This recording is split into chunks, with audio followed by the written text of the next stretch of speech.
Khubor ka Batesi TV. Lawan ra siya da ka Orange Nissan Lumso po near Fire Brigade Shillong. Ringkat bat ka net foodish. Ordar mapi. Minwan ra mangi hakerdog ying jongpi. Ke Sorkar Jilla Lembaga District Council Affairs rangkat lang bat ki Bor Sanchar District ki Badan Harilom Garo kila det penkret na dong syadong na kabentaban penlong yi ki election sya ka ying dor bar thawan jong ka Garo Hills Autonomous District Council kaban salong mentau bna yayong arajar arpuway.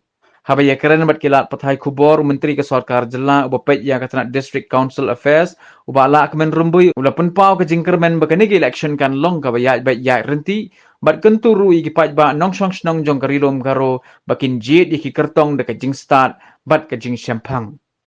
Election process kadai ka democratic process kaba way pa way nong shong snong badan ka vote unla bantik thep tengi na kaliang jongi na kaliang sarkar ni kentu ya way pa way ba pendep ya ka hok ka jong radon utaw bom lishim minum lah balik pembor naying boleh tak ada ni siapa tendaya ada minta ngam ya tak ada tak ada makan tu ya baru sispa berapa armut di kandidat tiba kontes nang tak kandai teliti se bakin kentu ya ki lelaki jongki nong kersan bakin ditep ya kabut kejongki bat dak bajaja bat kenang ba bat nu ba upay ba snubit dan jet pun yok ban jet dak ba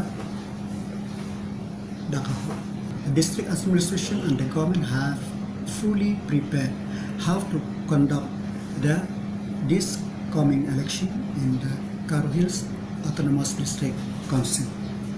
So I don't see any hiccup will be there. I hope that the election will go smoothly, and I wish that all the 482 candidates who are contesting that they will urge their own supporter to go to vote and to vote peacefully.